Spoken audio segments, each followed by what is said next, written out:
the private banks, which is what it is. Previous Greek governments accepted bribes to indebt Greece to private banks. For example, someone would come from Germany and say, oh, let us make you this nice loan so you can buy German submarines. And here's a bag full of money for agreeing. And this is the way much of the Greek debt was built up.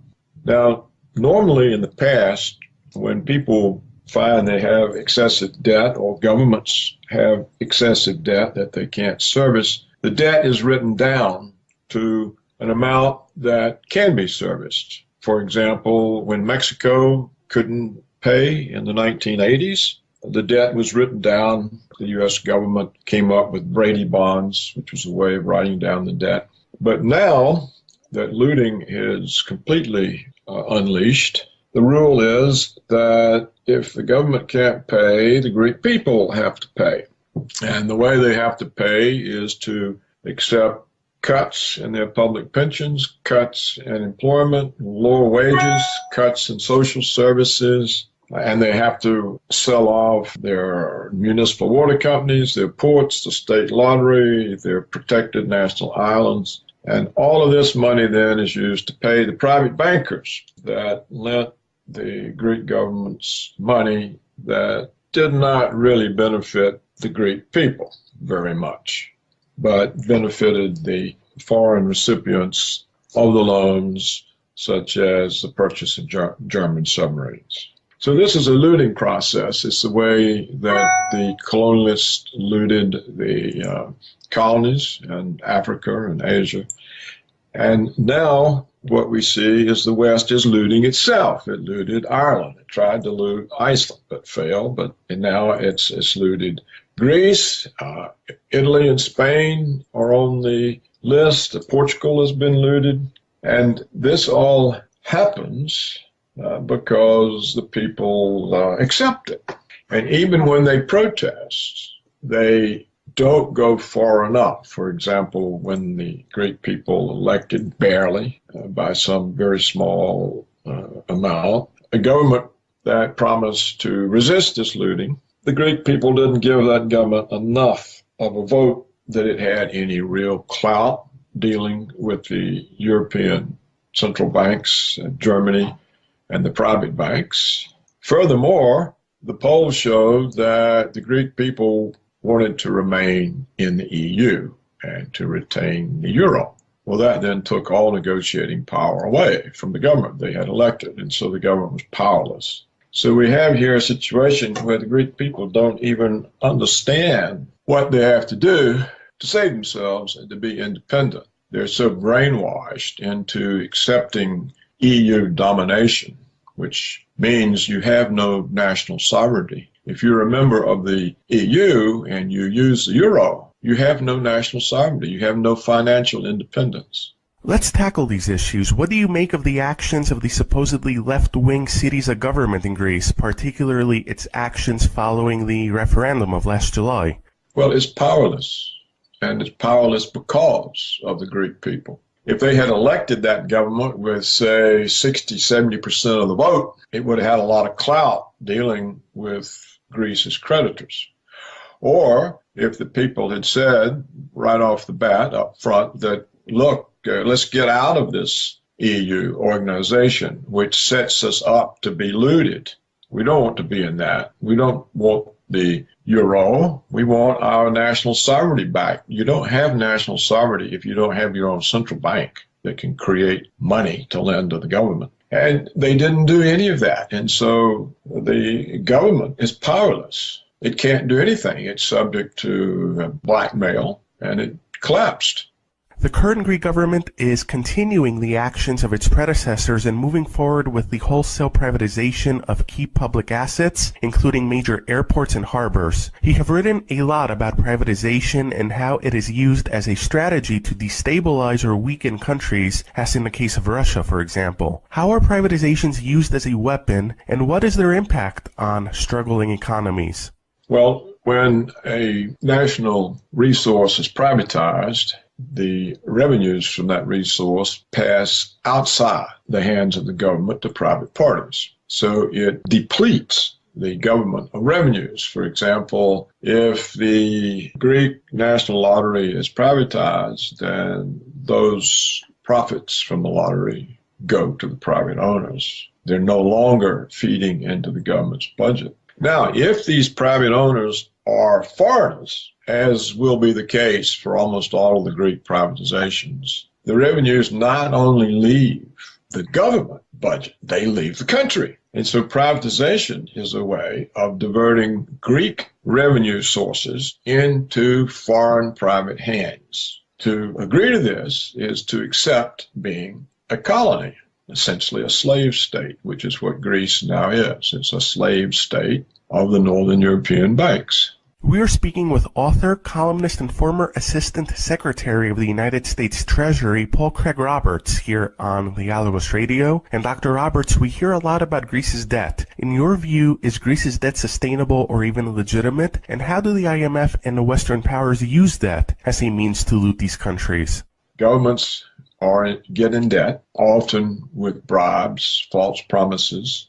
There's a very famous book by John Perkins titled Confessions of an Economic Hitman. And in this book, he describes the process as he was part of it. You take a development plan, for example, to a foreign government and say, look, let us lend you all this money and you can electrify the country. And this electrification will cause so much business activity that the taxes from the profits on this business activity will allow you to pay off the loan and to raise the living standard of the people and the economic development of the country. And these promises are always grossly overstated, and the purpose is to get the government in debt. And so the government falls for the development scheme, contracts the debt, and when the scheme doesn't succeed in servicing the debt, the private banks say, well, look, you owe us this money, you've got to pay it. And the government says, well, we really can't. And so along comes the International Monetary Fund and says to the government,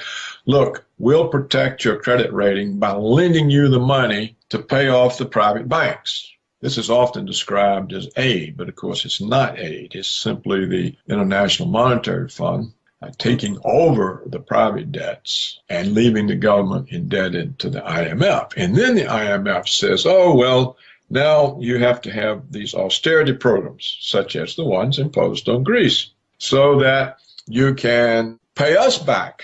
And also, you will have to supplement these austerity programs by selling off your national assets. If it's oil, then it's oil. If it's copper, then it's copper, or whatever the country has passes into foreign hands, and therefore the revenue streams associated with those assets pass to foreigners, and it leaves the country more impoverished. And often they still can't pay the debt. And part of the deal is, well, you have to accept American military bases. You have to vote with us in the UN. All sorts of political conditions are also put on the loan. And all of it is done in the name of protecting the country's credit rating so that it can continue to borrow. Well, of course, it can't borrow anyhow.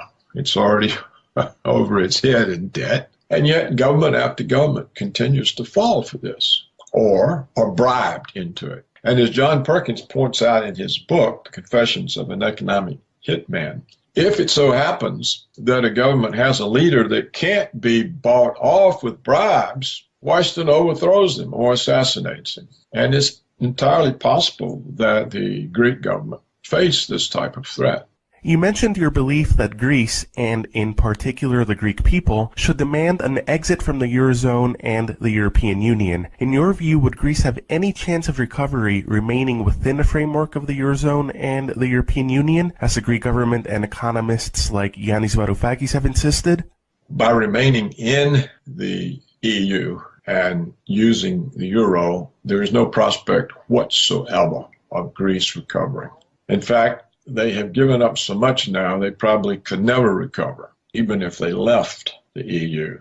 They had an opportunity to leave, and they should have seized it, and the Russians offered to finance them. But either the government had no vision, or was intimidated by threats, or felt that it did not have the public support. So I think now Greece is history. It's a colony of the northern banks, northern European banks. How could Greece, or for that matter any other Eurozone member, manage an exit from the euro if they finally made the decision to depart? They just have their own currency. Every government that joined the euro gave up their financial sovereignty because they no longer have a central bank that can create money to finance the government. So they became dependent on private banks. These are looting mechanisms. So the minute Greece joined the euro, it gave up its sovereignty. The only way it can get its sovereignty back is to leave the euro and bring back its own currency and use its own central bank to provide the country's money and not rely on German and Dutch banks or on Goldman Sachs. That's the only way you can be an independent sovereign country. There's no such thing as an independent sovereign country that cannot create its own money. We are on the air with author, columnist, and former Assistant Secretary of the United States Treasury, Paul Craig Roberts, here on Dialogos Radio. And Dr. Roberts, moving on beyond the case of Greece, let's look at the tensions between Russia and the United States, as well as U.S. allies such as Turkey. You have predicted that we are heading towards World War III. What do you believe we will see unfold in the Middle East and Russia in the coming year? When the Soviet Union collapsed, the neoconservatives in Washington concluded that history had chosen the United States to exercise hegemony over the world, and that the United States was the indispensable country, the exceptional people, and this placed the United States above the law of other countries and its own law. The conflict with Russia occurred because Putin reestablished the sovereignty of Russia by pursuing an independent foreign policy. The Yeltsin government had been an American puppet state. But when the neoconservatives became so focused in the Middle East, you may remember it was supposed to be a 6-week war, and it's turned out to be a 15-year war that's not over. This distraction allowed Putin to reestablish the independence of Russian foreign policy, to rebuild the country, its military, its economy. And all of a sudden, the neoconservatives in Washington found that Russia was a check on their power. For example, the Obama regime was all set to invade Syria. They had framed up Assad on fake charges that he had used chemical weapons. This was a line, the red line that Obama had drawn, and now we were prepared to attack Syria, and the Russians said no. The Russians also spoiled Washington's plan to attack Iran over the fake issue of nuclear weapons. Again, the Russians said no. So Washington said, okay, we've made a mistake. We've let Russia rise. Our policy called for preventing the rise of any country that could serve as a check on our power. We didn't pay enough attention. Now Russia's there. We got to do something about it. Where can we attack them? The Ukraine. And so Washington engineered a coup in Ukraine. It caused all this kinds of ongoing trouble, but actually were outsmarted by Putin. So the effort of Washington to grab the Russian Black Sea naval base in Crimea was frustrated. And now Ukraine's going down the tubes. The Europeans are not as interested in pursuing this issue. This allowed Putin to go into Syria because the Russians are afraid that if the Islamic State of Iraq and Syria is established, all of this conflict will be exported into Muslim territories of the Russian Federation and will be used to destabilize Russia. So the Russian government made a decision that they would go into Syria, invited, of course, by the government legally, and dispose of ISIS before this Islamic State could be established and start exporting the troubles into Russia. This caught Washington off guard. The government in Washington is now split. Some people are saying, look, we've pushed this too far. Others are saying, this is a chance to start a conflict with Russia. Can we just send enough troops there? We can engineer a conflict with the Russian forces and start a war. Well, which group will prevail remains to be seen. I can't predict that. The neoconservatives want war, but the older foreign policy establishment has been somewhat rejuvenated by the massive failures of the neoconservatives. One miscalculation after another, chaos after chaos. We now have chaos in Libya, chaos in Iraq, chaos in Syria, chaos in Yemen and Somalia. This has given influence back to the old foreign policy establishment, which was more cautious than neoconservatives. So now we have a further check on the neoconservatives, and that is in the policy-making councils in Washington itself. How this plays out remains to be seen, because the neoconservatives are very well tied in to the black operations part of the security services. They can cause false flag attacks. They still dominate the American media, indeed the Western media. So I can't predict what the outcome will be. Putin intends the outcome to be the defeat of the Islamic State and stability restored into Syria. We are on the air with author, columnist, and former Assistant Secretary of the United States Treasury, Paul Craig Roberts, here on Legalogos Radio. And Dr. Roberts, back in the United States, you have insisted that the economic figures being provided by the U.S. government and the Obama administration are phony, specifically referencing the country's payroll figures and unemployment rate. Why do you argue this is the case, and what do the real economic figures show? Well, it's a known fact. First of all, let's take the consumer price level, or the measures of inflation. Over time, the way the government measured inflation has fundamentally altered. Formerly, there was a fixed basket of goods. The items in the basket were weighted according to an estimate of their percentage of consumer expenditures. And so if an item went up, then the index would go up by the weight of that item in the basket of goods, so that you had a measure of a constant standard of living. Now, what they did, they introduced what they call the substitution effect. They argued, when the price of something goes up, consumers substitute a less expensive alternative. And so what they started doing when the price of something went up, they just threw it out of the index and stuck something in there that was less expensive. For example, if the price of a superior cut of meat, a superior steak, goes up, they take that out and they put in a lower grade cut of meat. And in that way, they have changed the index from measuring a constant standard of living to one that measures a declining standard of living. They did this in order to avoid having to pay cost of living adjustments on the Social Security pensions. So that's one way they understate the inflation. The other way they understate the inflation, they say, well, not all price rises are price rises. Some are quality improvements. That's, of course, true. Sometimes the price of something goes up because of a great improvement in the quality. On the other hand, it's still a price rise. The consumer is still faced with a price rise, and therefore it does cut in to the consumer's real income. Furthermore, once you start this, once you say that, it's not a price increase, it's a quality improvement, you can spread it to everything. All of a sudden, every price increase becomes a quality improvement. And this is the other way they understate the inflation. So the inflation measures no longer measure inflation. For example, we're told we have zero, even negative inflation. But if you measure the inflation the way the U.S. government previously measured it before these so-called reforms, the current rate of inflation in the United States is between 8 and 9% yearly. So that you see a rapid deterioration year over year in the real incomes of the American people. So that you see the inability of the economy to maintain a growth in aggregate demand. Now, what did they do with employment?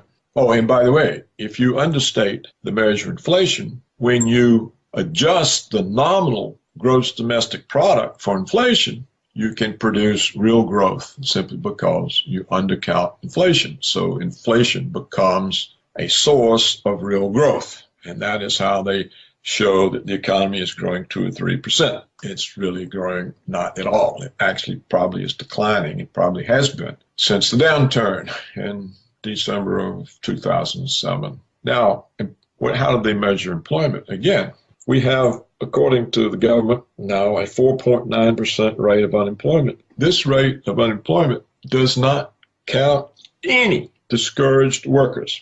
Suppose you've been out of employment for months and months, and you can't find a job. To search for a job is expensive. It's not free. It has a cost. You're out of income. You've searched and searched. There are no jobs to be found. You give up. You're no longer counted as unemployment. So all discouraged workers who are not currently searching for jobs are not counted in the 5% unemployment figure. The government has a second measure of unemployment that is never reported in the headline news or emphasized in the financial press. This second measure, known as U6, counts short-term discouraged workers. And if you add the short-term discouraged workers, and short-term means less than 1 year. So if you have been discouraged for less than 1 year, you're counted as part of the second measure of unemployment, U6. And that rate of unemployment is double the reported rate. It's 10%.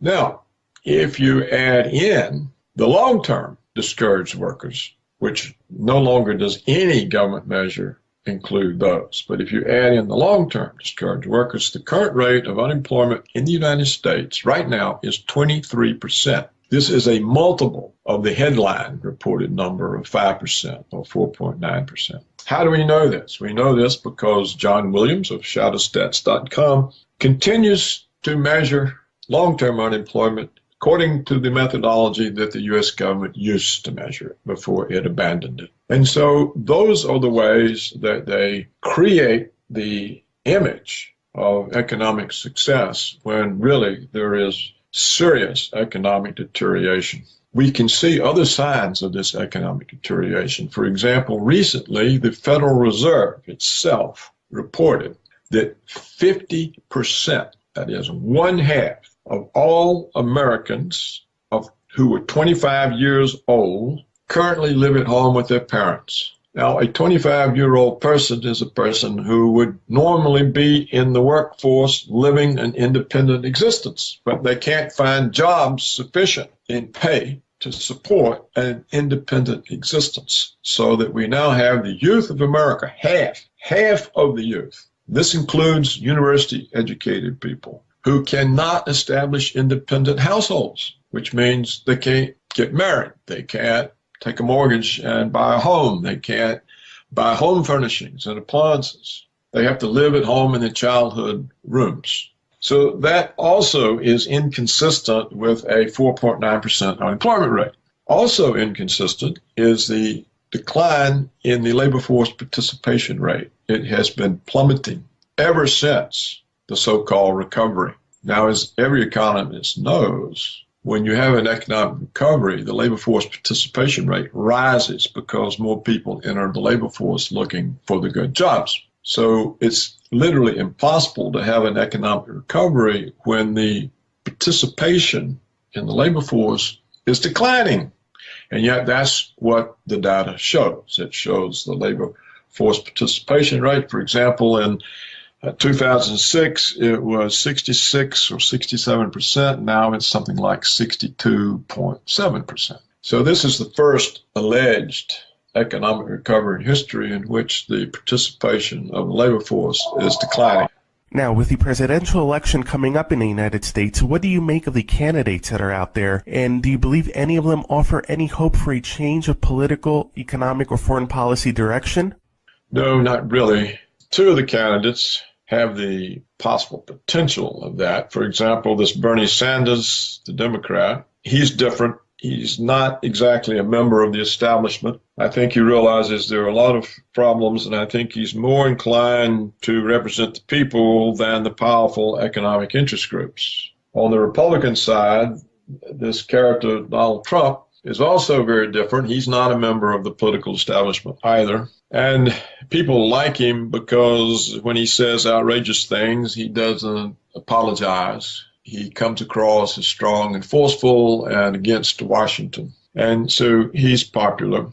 Now, I don't think either can be elected because the establishments would not accept them. So you will have the Democratic establishment conspiring against Bernie Sanders, and you will have the Republicans conspiring against Trump. And they will use the media against them and all kinds of other dirty tricks. So it would be very difficult for the people to put in office someone that the establishments of the two political parties don't want.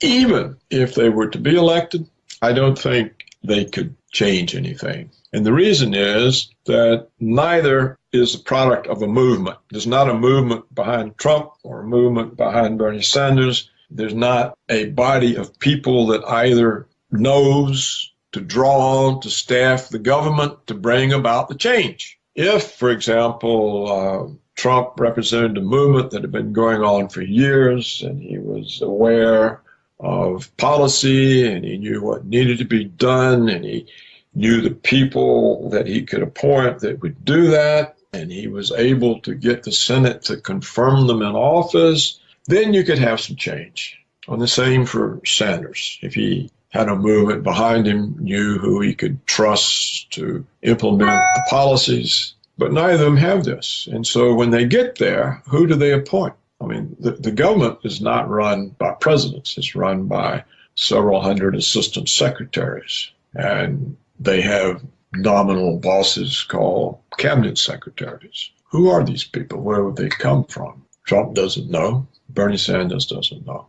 And so they would be staffed up with the usual Washington crowd. And when you get elected, you're excited and you want to get going, and you've got to get all these appointees through the Senate. So you end up having to appoint the people the Senate's going to confirm. Otherwise, you never have a government. So unless the revolution also changed the Senate such that they would say, yes, let's appoint these people who will bring change and undermine all of our relationships with the power structure, the people who give the political contributions that keep us in office. Let's wreck all that and appoint somebody who's going to make change.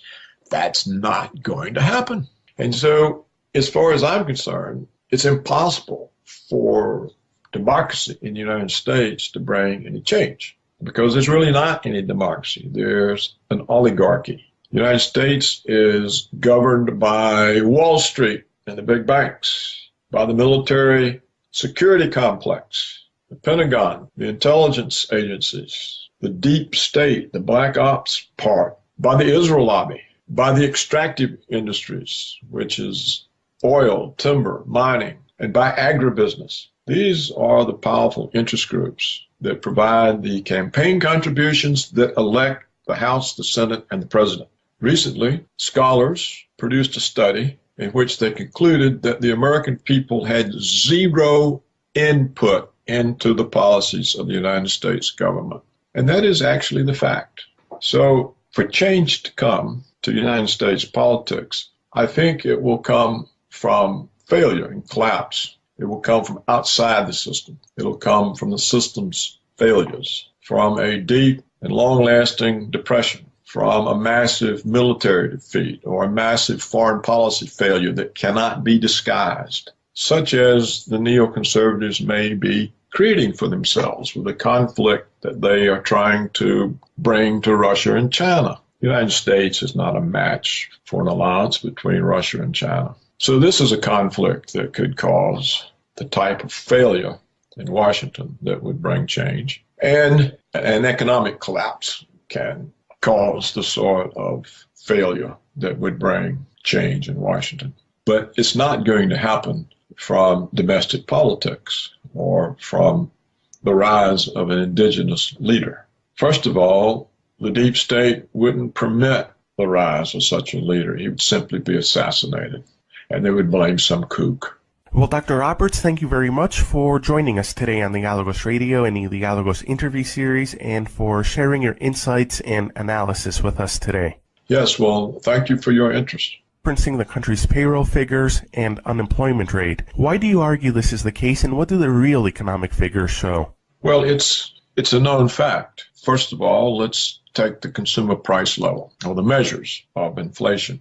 Over time, the way the government measured inflation has fundamentally altered. Formerly, there was a fixed basket of goods. The items in the basket were weighted according to an estimate of their percentage of consumer expenditures. And so if an item went up, then the index would go up by the weight of that item in the basket of goods, so that you had a measure of a constant standard of living. Now, what they did, they introduced what they call the substitution effect.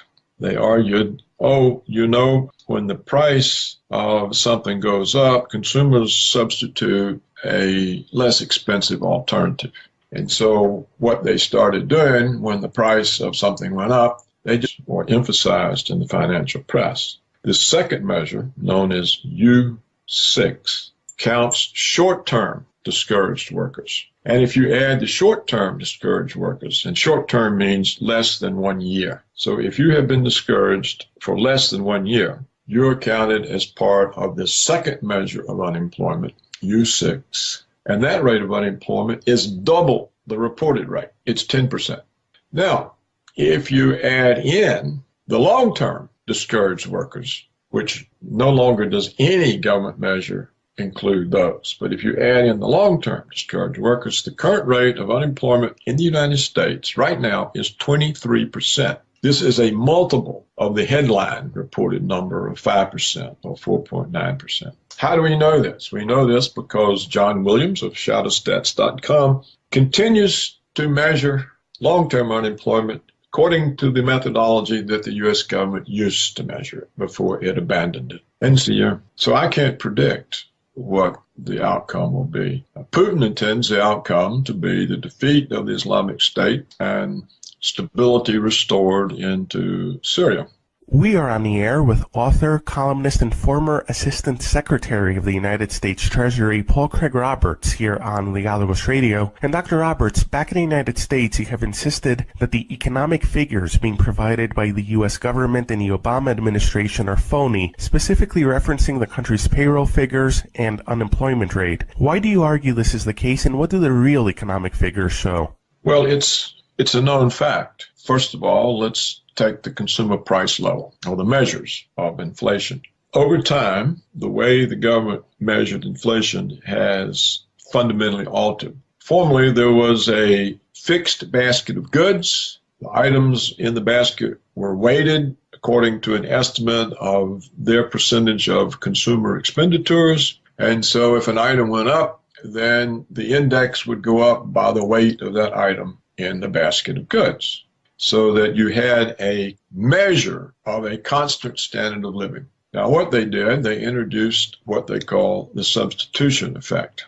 They argued, when the price of something goes up, consumers substitute a less expensive alternative. And so what they started doing when the price of something went up, they just threw it out of the index and stuck something in there that was less expensive. For example, if the price of a superior cut of meat, a superior steak, goes up, they take that out and they put in a lower grade cut of meat. And in that way, they have changed the index from measuring a constant standard of living to one that measures a declining standard of living. They did this in order to avoid having to pay cost of living adjustments on the Social Security pensions. So that's one way they understate the inflation. The other way they understate the inflation